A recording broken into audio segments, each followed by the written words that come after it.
Hola, ¿qué tal? Muy buenas tardes, queridos radioescuchas. Estamos transmitiendo desde la ciudad de Guadalajara, Jalisco. Estamos muy contentos aquí, todavía con este gozo de la resurrección del Señor y todavía más aún que este gozo por el día de haber celebrado el día de ayer la Divina Misericordia. Hoy me encuentro muy acompañada y estamos también de manteles largos porque tengo ni más ni menos que a dos personalidades.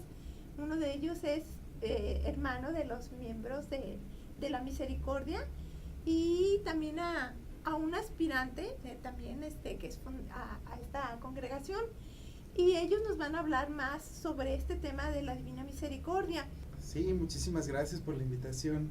Este momento, esta tarde de continuación de la tornafiesta, porque realmente es la fiesta de la misericordia, es para siempre.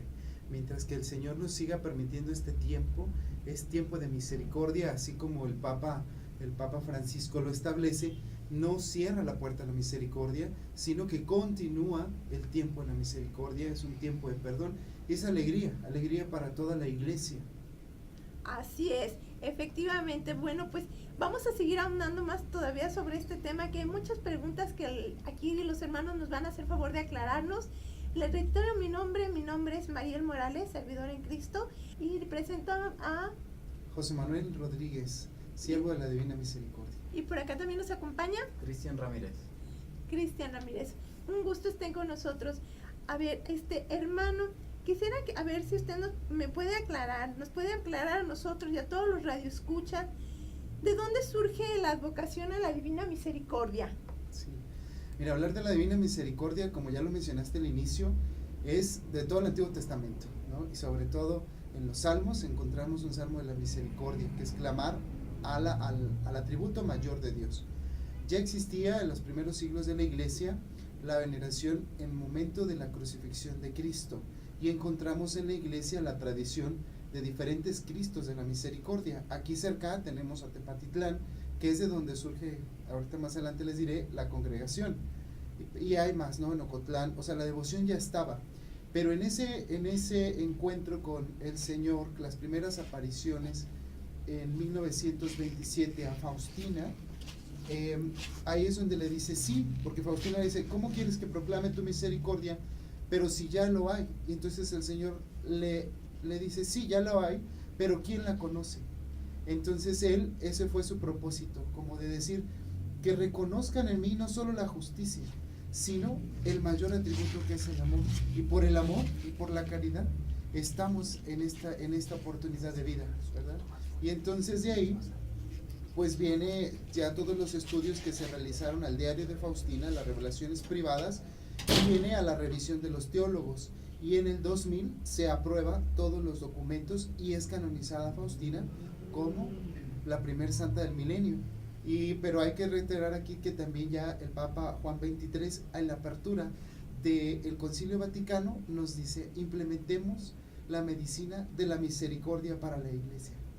Entonces ya la Iglesia, el Espíritu Santo venía revoloteando, trayéndonos este tiempo, ¿no? Y Juan Pablo II pues lo hace latente, aprobando ya los documentos que salen más de una revelación privada y dan luz a la revelación pública, que es la Sagrada Escritura, porque todo lo que le narra Faustina no es nada nuevo, sino viene ya a darle más fuerza a la Sagrada Escritura de lo que ya se nos ha sido revelado. Déjenos sus comentarios, sus dudas, que esto está muy interesante y se va a tornar mucho más interesante. Hermano, nos comentabas que Santa Faustina Kowalska, perdón, sí. Es que es polaco. Polaco, sí, nos falta hablar polaco, sí. Bueno, ella es a la que se le hace la revelación, sí, de nuestro Señor, ¿verdad? Y desde entonces se está buscando que se le rinda este tributo a la advocación, podríamos decirlo, ¿no? Sí, a la nueva imagen que el mismo Señor manda pintar. En el diario de Faustina, Jesús le revela todo lo que tiene que hacer, porque no es para ella, como en otra ocasión, como en el caso de Santa Margarita María Lacob, que le muestra el corazón, ¿no? Y son mensajes para ella y para la humanidad. Pero en el caso de Faustina sirvió simplemente como instrumento de la misericordia, una secretaria. Entonces el mensaje que el Señor trae es para las almas, y normalmente encontraremos este diálogo en el diario de Faustina, que es para las almas de Jesús. Entonces le pide que pinte una imagen que será la fuente de la misericordia. Dice, les doy un recipiente, uno de los 5 recipientes para este tiempo, y es la imagen. Y esta imagen viene relacionada con este pasaje en Egipto, la salida del pueblo de Israel. No sé si recordarás cuando Dios les manda pintar con la sangre del cordero las puertas para que no mueran los primogénitos. Sí. Entonces, de esta misma forma se vuelve a hacer, esa es la intención de Jesús, que vuelva a marcarse las puertas de los primogénitos para este tiempo de oscuridad, para este tiempo donde el pecado vuelve otra vez a surgir y es la desconfianza en Dios. Y hoy en día no encontramos camino. Por eso la imagen primera, que aquí la traigo, que fue la que Faustina vio, porque ella la describe así como la ve, pero a pesar de eso llora Faustina y dice, ¿quién te pintará tal cual te vi, ¿no? Tan hermosura. Y entonces, pero el Señor explica, no importa la imagen, aunque es un recipiente, lo más importante de la imagen es la firma, y la firma es Jesús, en ti confío. Volvemos a esta parte cristocéntrica, que el único que nos salva es Cristo. Entonces vuelve a llevarnos hacia Él. Entonces Faustina, aunque es una religiosa de clausura, porque en ese tiempo no había vida activa en religiosas, tiene una vida activa en la oración, y hasta nos va a dar, más adelante veremos, 3 pasos para ejercer la misericordia, como es la oración, la palabra y la acción. Entonces, es toda la riqueza de la iglesia que vuelve a tomar fuerza, más sencillo para los sencillos, digo yo, porque así es Jesús y así es Dios. Nos transmite desde su sencillez a los sencillos lo que a los sabios se les ha ocultado. Y los teólogos les cuesta mucho trabajo todavía entender fuera la misericordia, cuando en realidad hablar de misericordia es hablar de justicia, porque no podemos hablar de misericordia sin hablar de la justicia. Entonces ahí es cuando inicia. En 1927 Faustina entra al convento. Era de la tercera hija de los Kowalski, se pronuncia así Kowalska como V, de Polonia. Ella tuvo que viajar de su ciudad hacia Plock, que era la ciudad más cercana, para trabajar, porque antes se les pedía dote para entrar al convento. Entonces tiene que salir a trabajar para juntar la dote. Fue rechazada de varios conventos, y cuando por ser pobre y no tener suficiente escuela, ella alcanza el 3er año de lo que llamamos nosotros primaria. Entonces, y va a durar muy poco en el convento, su misión es muy poca. Si entra en el 27, en el 33 muere, un 5 de octubre. Entonces prácticamente son 8 años en donde el Señor hace toda su obra. O sea, a veces nosotros creemos que necesitamos toda una vida para perfeccionarnos, para llegar a ser de Dios, y en realidad el Señor sabe cuánto tiempo necesitamos, ¿no? Está a la disposición. Y ella es Faustina. Ella fue la más humilde de su comunidad. Se dedicaba al trabajo de la portería, que para ese entonces lo hacían pues prácticamente las que no tenían posibilidad de pago, porque las otras podían estudiar, podían dar clases. Faustina no. Entonces se dedica a la portería, después la cambian al campo y después a la panadería. A pesar de eso, Faustina tan fiel y tan enamorada del Señor, porque ya tiene desde los 7 años un primer llamado. Entonces el Señor se le aparece en un baile y le dice, Faustina, ¿hasta cuándo me harás sufrir?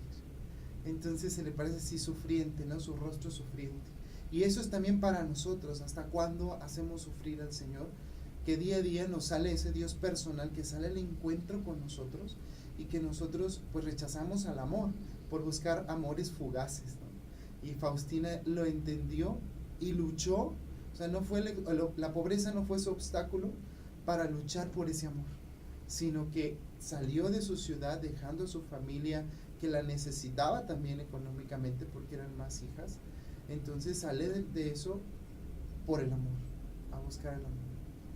Ay, está hermoso todo esto que nos estás compartiendo, y también cabe señalar eso que tú estás diciendo, cómo Dios siempre, a diferencia de otros para llamarlo de alguna forma, religiones o cultos, siempre Dios sale al encuentro del hombre.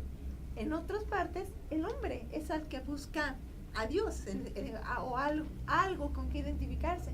Y en este caso, siempre Dios es el que va al encuentro del hombre, es el que sale a rescatar a ese hombre que está en el pecado y que, como tú lo acabas de mencionar, está perdido y lo quiere rescatar, y ese hombre pareciera que entre más nos jala hacia con él, menos queremos estar con él, sí, porque seguimos cayendo en ocasiones de pecado, o seguimos haciendo simplemente, a lo mejor no conscientemente, sino inconscientemente, pues estamos faltando en alguno o en otro precepto, y ya estamos faltando ahí.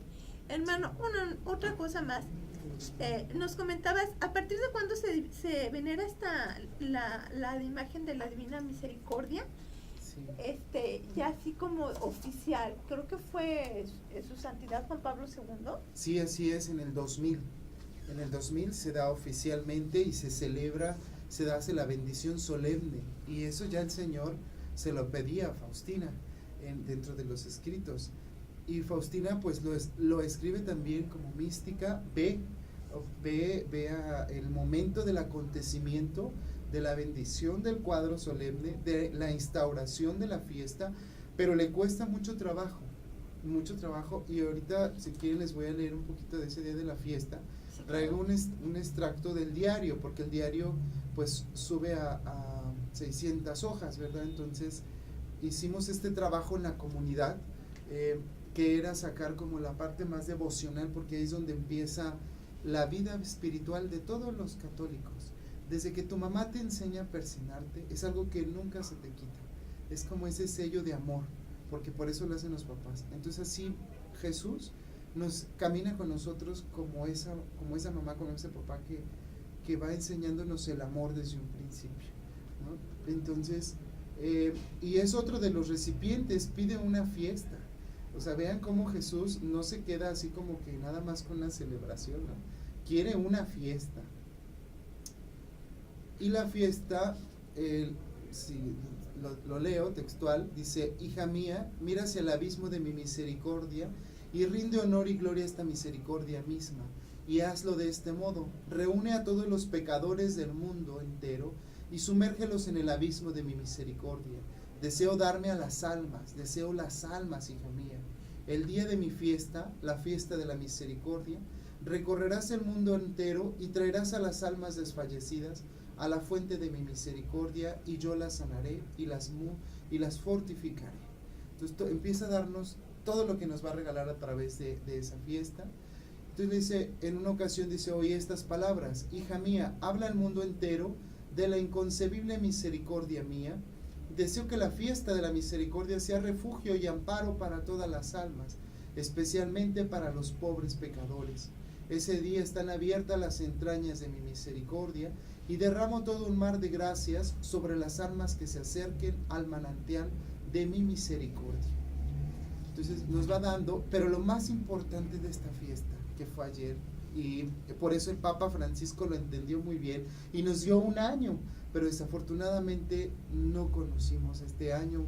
Me he topado en el recorrido del país con las misiones que ahorita tenemos, que no todas las diócesis se promovió la Divina Misericordia, y pues a veces es desobediencia al Papa, ¿verdad? Como que no le creemos al Papa y queremos a veces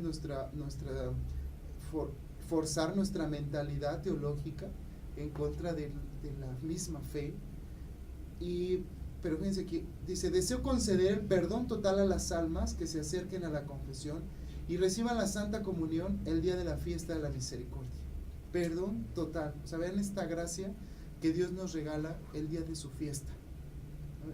Y que está sustentado. Ya el cardenal Walter Jasper, teólogo, sustenta esto en la base teológica.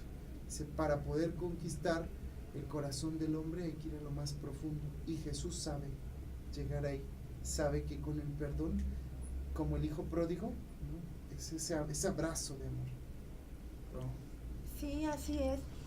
Hermano, está interesantísimo todo lo que nos platicas, pero ¿qué es lo que exactamente ¿Qué beneficios puede tener? Por ejemplo, a lo mejor algún radioescucha está oyendo todo esto y le está quedando claro que dice, ¿qué beneficio voy a tener yo? ¿Qué promete Jesús? Ya nos decía las promesas, pero así como quien gana una indulgencia plenaria, vamos, con esta celebración. Es tener obviamente la misericordia de Dios, su perdón, más Sí. que nada, que ya de eso de entrada pues es grandísimo, ¿no? ¿Hay algo más que nos puedas decir que el Papa, no sé, nos haya dicho que se nos esté yendo?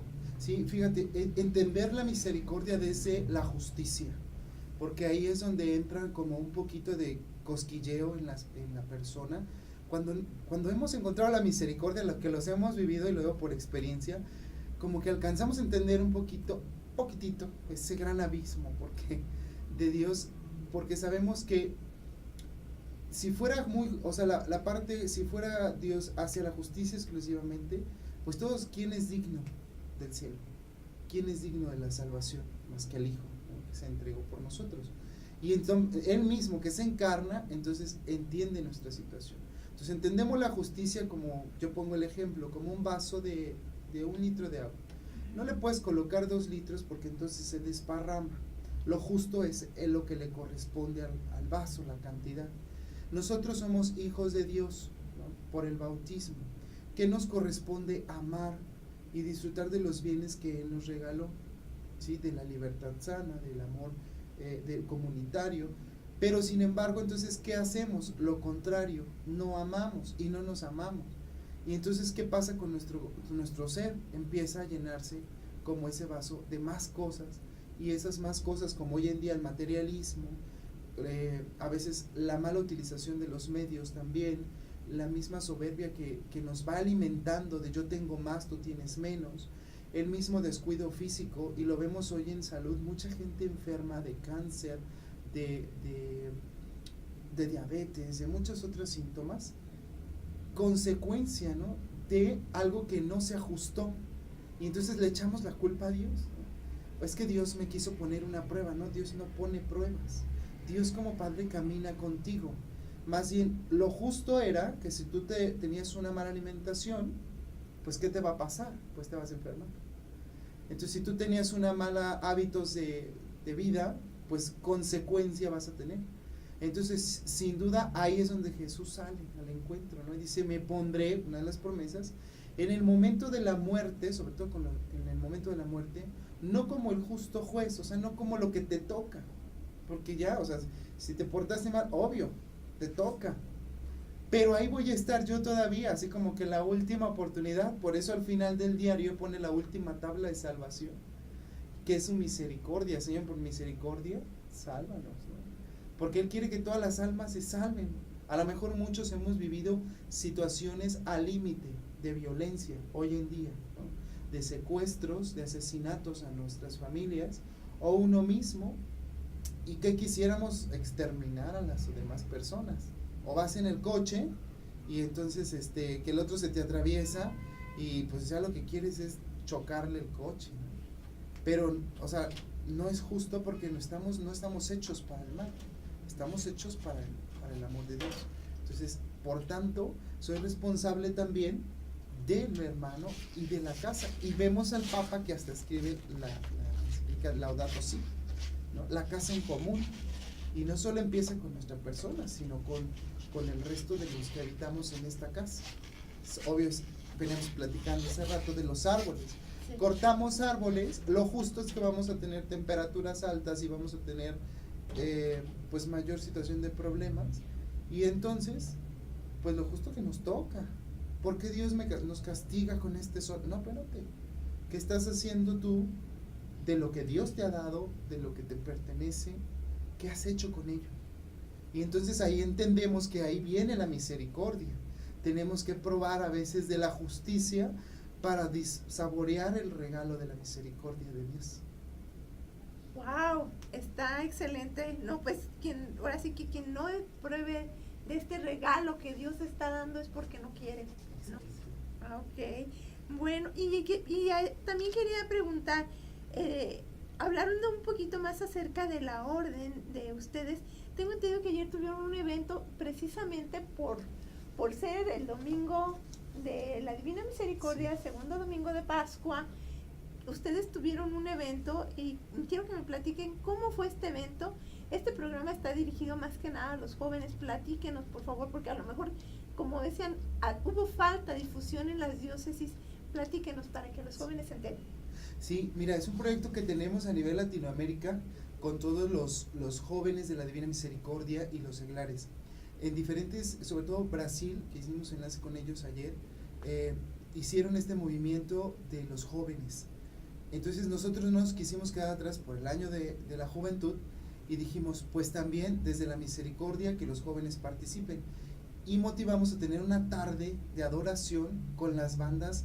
Estamos hablando de bandas porque su música, alguno es ministerio de música, desde el coro que toca en la parroquia hasta un grupo que es de rock metálico, batucada, o sea, lo que hoy los jóvenes disfrutan y que a veces se quedan nada más en el coro de la parroquia, porque no se les toma esa participación activa dentro de la iglesia, porque a veces los adultos, como ya nos posesionamos de nuestro lugar, nos da miedo que los jóvenes hagan errores, pero dice el Papa, prefiero una iglesia accidentada, ¿no?, que una iglesia que se esté oxidando ahí.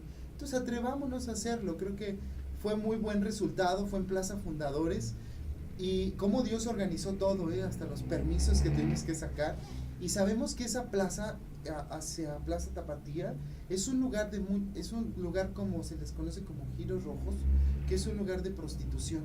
Entonces, cómo Dios eligió y que fuera ahí, no fue en otro lado.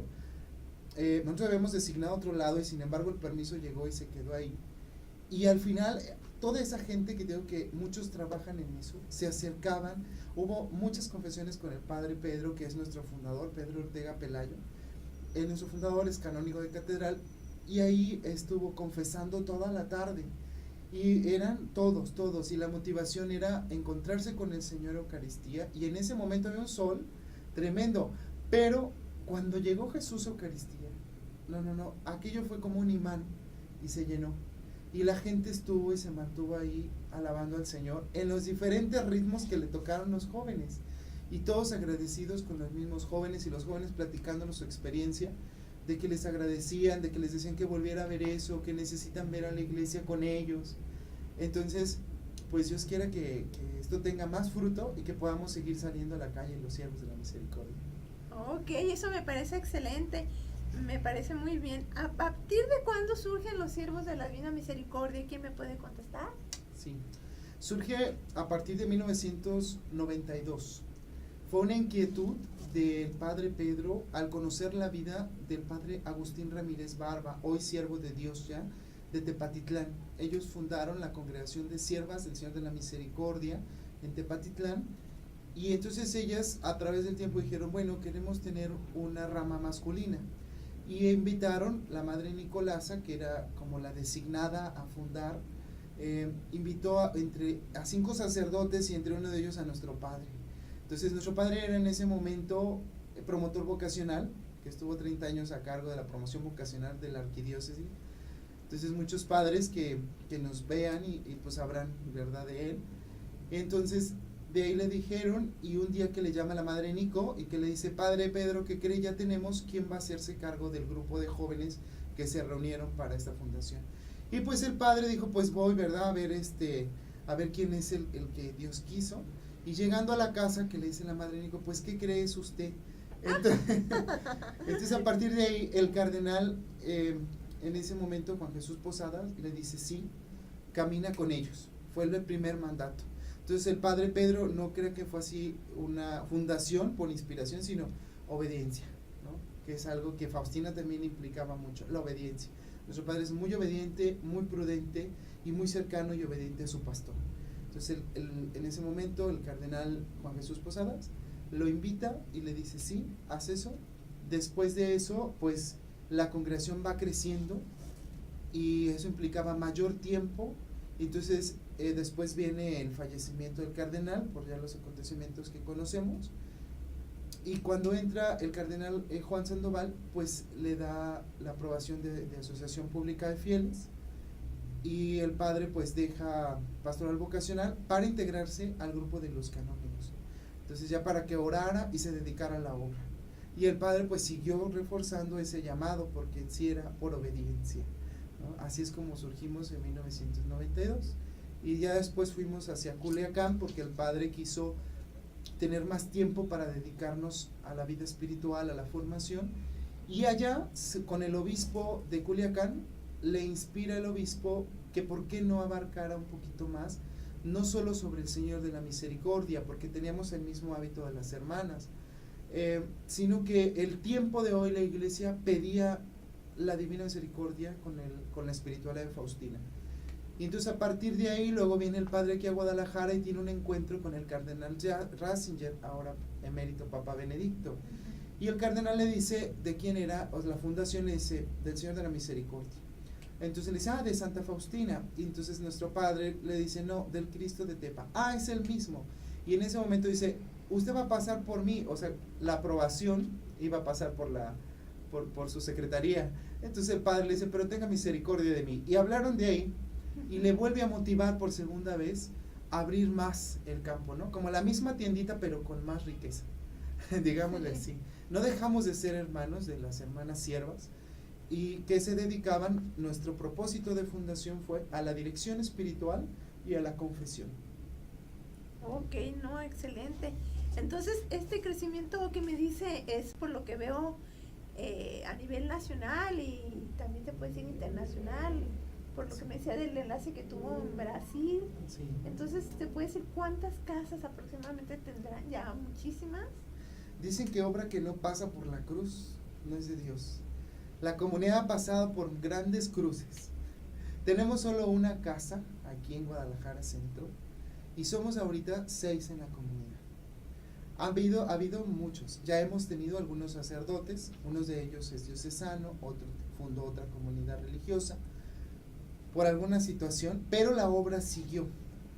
Y entonces, le digo, nos ha llevado por diferentes proyectos, hemos estado en casa hogar, y ahora actualmente estamos por abrir ya una casa de ejercicios en la cual vamos a atender no solo a nivel espiritual, sino a nivel médico y psicológico. Yo de profesión soy psicólogo, entonces ahí vamos a sumar esa fuerza, ese equipo, para que la misericordia se vea más fuerte. Entonces no tenemos más casas, estamos en proyecto de hacerlo, por la razón, ha habido muchos jóvenes, pero asimismo también muchos se van, y no por la situación de la comunidad, sino más bien que acompañamos al joven no para que sea solamente religioso, sino que responda a su vocación de ser cristiano, que esa es la primera. Entonces por eso es que vienen nuestros jóvenes, aquí Cristian presente, invitamos a jóvenes de varias partes, que es donde están nuestros laicos, porque los laicos sí hay muchos consagrados ya a nivel nacional. Los invitamos a que vengan, tengan la experiencia y se les dé ese acompañamiento psicológico, humano, médico, para que ellos puedan abrir un camino de ser santos, donde Dios les llama. Y si Dios llama a más jóvenes en nuestra comunidad, pues que sepan que somos, ahora sí que acompañantes de vida espiritual. Ok, excelente. Cristian, has estado muy callado todo el programa, ahora quiero que tú me contestes. ¿Qué te llamó la atención de todo esto? De seguir, de venir. Me comentabas fuera del aire que tenías poquito tiempo. ¿Qué te llamó la atención? ¿Qué dijiste? Pues me llamó la atención porque me invitaron, más que nada, me invitaron a participar en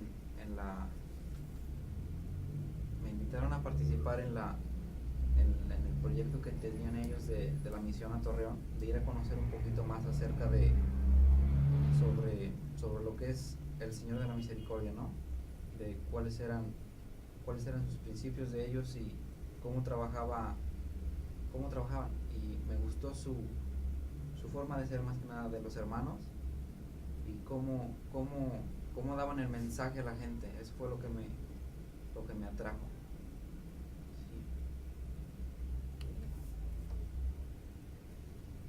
Y te vas a quedar con ellos, ¿verdad? Me imagino. Tal vez sí, tal vez sí, tal vez no. Estoy probando aún. Bueno, pues yo creo que el que prueba a quedarse con Jesús se queda con la mejor parte, así que yo creo que vamos a decir que va a decir que sí, ¿verdad? Yo Sí, creo. vamos a orar mucho. Vamos a orar para que así sea. Con razón yo te venía que venías de Segla y dije, pues ¿por qué? Pero qué bueno que nos lo dices. Hermano, ¿algo más que quieras agregar a todo esto, a toda esta plática tan interesante que nos has compartido? Sí. Pues principalmente que hoy en día no busquemos falsos ídolos, que el primer y gran Señor es Jesús de la Divina Misericordia, que está así, como lo vemos en el cuadro, con una mano bendiciéndonos y con la otra abriendo su corazón. Ya no nos lo enseña solamente como en el Sagrado Corazón, ahora lo abre. O sea, ¿qué más esperamos de Jesús, no? Ya ahora ya abrió todo el corazón, ya va más allá. O sea, hasta el último instante en la cruz fuimos su pensamiento, su iglesia, su camino, nos da los sacramentos. Y para ello, pues la congregación dentro de la espiritual es proclamar la misericordia de Dios. Y entonces hemos formado la fraternidad también de los seglares de la Divina Misericordia. Personas que quieren vivir esta espiritualidad, porque pueden tener diferentes apostolados dentro de la iglesia, pero con la riqueza de la espiritualidad que está plasmado en el diario de Faustina. No es así solo de Faustina, sino de la espiritualidad de la misericordia dentro de la iglesia. Entonces, con ellos nos reunimos los cuartos sábados de mes en la Casa General, donde actualmente vivimos. Soy el responsable de la vida seglar. Y tenemos también enlace con el Centro Internacional, que está en Puebla. Entonces ya ahí hay un congreso a nivel nacional cada 5 o 6 de octubre más o menos aproximados, para que, o sea, acercándose a la fiesta de Santa Faustina, que es el 5 de octubre, el día que ella muere. Para mí tiene un símbolo muy importante, porque el 5 de octubre es mi cumpleaños. Y cuando a mí me regalaron el diario, lo voy abriendo y dice, muere para Dios, pero nace una esperanza. Y entonces me llamó mucho la atención, porque yo antes de ser religioso era ya profesionista. Y no solo que era eso, sino trabajaba en los abismos profundos de la política y de los gobiernos. Entonces ahí trabajaba como psicólogo y entonces ahí me tocó conocer mucha situación muy negativa, ¿no?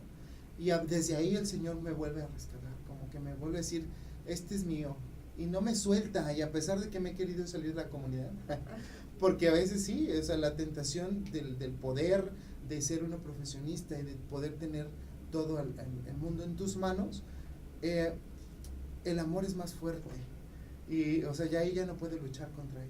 Y eso es lo que a mí me motiva mucho en llevarles a los demás, en atender estos grupos. Y he estado, le digo, en diferentes apostolados como formador también de los que van iniciando. He estado en Casa Hogar como director hace 2 años tuve esa experiencia. Y este año pues me vuelven a regresar al apostolado y me dicen, es que ahí debemos ser pleno. Entonces ellos saben dónde nos lleva, ¿no? Y sobre todo invitar a los jóvenes que quieran seguir respondiendo a este llamado de Dios, porque la vocación ya está, sea soltero, sea matrimonio, o sea vida consagrada, más bien es responder al llamado del amor. Y si más quieren en la vida religiosa, qué bueno, ¿no? Hoy celebramos a un mártir que hemos estado revisando, que es San David Uribe, que es un mártir del sur. Normalmente conocemos los mártires de acá del norte, y es raro encontrar un mártir en el sur, y en ese tiempo que era para el norte la revolución zapatista, entonces porque era más agrario. Y sin embargo desde ahí, como el Señor elige pastores para su grey, no nos suelta, está constantemente en el camino con nosotros, y es un acto de misericordia, es un acto de amor el martirio. Y nuestro hábito pues por eso lleva esta bies aquí rojo, en simbolismo del acto del martirio, y con los rayos, que a veces nos preguntan, ¿no? ¿Qué significa? Pues es la cruz, porque le pide a Faustina que borde sobre el hábito, que los que van a ser religiosos, porque lo ve Faustina, lo narra, van a portar un hábito como el que él llevó durante la pasión, es una sola túnica. Ya aquí se arregló después con el tiempo el escapulario, pero era una sola túnica. Y dentro de la túnica llevará bordados los signos de la pasión. Por eso es que está la cruz y están los clavos, que representan para nosotros pues los votos. Y un cuarto voto que nuestro padre quiso tener sin revisar antes el diario de Faustina, que fue el de humildad. Y cuando ve, en Faustina dice, y el cuarto voto, el más humilde sirva a sus hermanos. Entonces los siervos de la misericordia estamos llamados en la iglesia al servicio constante, no a que nos sirvan, siempre estar en el servicio. Entonces el joven que se quiera animar a servir, que se venga. Pues si lo quieren en otro lugar, pues también Dios le pondrá el otro. Pero la comunidad está hecha para el servicio de la iglesia. Y pues de su corazón nacen estas fuentes de misericordia, como dice el diario, no para ángeles ni arcángeles, sino para los pobres pecadores que somos nosotros. Y el reconocerme pecador, que soy miseria, porque Dios es misericordioso, entonces clamo a Dios la misericordia. Y es lo que propagamos, lo que trabajamos con la gente. Primero, que reconozca a Dios, tengan el encuentro con Él, y una vez teniendo el encuentro, entonces el siervo hace un caminar con los hermanos. Ay, qué excelente, qué bonito, ¿no? Pues con razón te llamó la atención todo esto, ahora te entiendo, Cristian, está hermoso todo. Mandamos un saludo al padre Pedro Ortega, quien no nos pudo acompañar, pedimos por su salud, que se encuentre mejor, y bueno, hermano, bueno, Cristian, perdón, ¿algo más que quieras agregar? Nada, ok. Bueno, pues entonces, ¿algo más que quieras agregar, hermano? Sí, que por favor, el diario de Faustina, que si no lo pueden tener así físico, porque si es con nosotros, y hacemos algunos obsequios de los mismos libros, y también difundimos la imagen, y sobre todo los 5 recipientes. La coronilla, la imagen, la novena que apenas terminó, pero que se puede hacer en otro tiempo.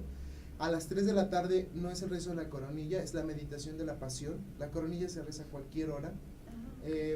Y el cuadro, tenerlo ahí donde, algo que nuestro Padre nos invita siempre, sea en la sala, sea en la calle, donde lo vea la gente, que se vea esa marca que Moisés puso, ¿no? Como marca de decir, esta casa está protegida por el Señor contra el mal. Hoy en día, que no anden buscando en hechicerías u otras cosas, que busquen su camino, que es Cristo. No hay más fuente que el Señor, ¿no? Y que si así lo requieren, también está digital y está en audio. O sea, ya están todos los medios como para que conozcamos este contenido, y que no solamente se queden con el contenido del diario, sino que se argumenten, porque también muchos padres, sacerdotes, no saben, ¿no?, del diario. Por eso decía Jesús mismo lo decía, los que deben de proclamar no la proclaman, porque no saben. Están las exhortaciones apostólicas, la encíclica Divis in Misericordiae, Misericordia Vultus, Misericordia Miserere, el libro de la misericordia del cardenal Walter Jasper, que es la parte teológica, y la Sagrada Escritura. Pues entonces hay de dónde, ¿verdad? Para que nos digan, ay, no, es que es una devoción nada más de rezar la coronilla. No, es una acción de proclamar la misericordia, y Faustina nos rescata eso. Si no puedes orar, o sea, si no puedes hacer una acción de misericordia, que la iglesia tiene las 14 obras, si no la puedes hacer, entonces ora, porque tu oración llega donde físicamente no puedes llegar. Y si no, pues con una palabra de misericordia. Siempre ser misericordiosos, pero primero con nosotros, con los que nos rodean. A lo mejor eso es lo que a Cristian le gustó. A pesar de todo, nos andamos matando en el convento, pues somos seres humanos, ¿verdad? Pueden seguirnos ahí, pero nos tenemos misericordia, porque sabemos que todos somos una miseria ante el gran amor infinito de Dios que nos espera. Ay, no, hermosísimo, la verdad, está divino todo esto que nos están diciendo. Ya estoy más que apuntada para adquirir yo mi libro y todo. Gracias, yo creo que hablar 45 minutos de la misericordia es muy poco tiempo. Definitivamente se podrían hacer programas y programas y programas y programas. Y pues aprovecho para comprometer aquí a los hermanos que nos acompañen nuevamente. Quizás en otra ocasión mi tío, bueno, el padre Pedro ya pueda estar aquí con nosotros, y pues sería también muy bueno. Y si no, aquí hermano es su casa. Gracias. Y pues no me resta más que agradecerles a todos ustedes que hayan estado aquí con nosotros, acompañándonos en este día. Nos vemos el próximo lunes. Su amiga y servidora Mariel Morales estuvo con ustedes. El hermano Manuel Rodríguez. Jesús, en ti confío. Cristian Ramírez. Hasta la próxima.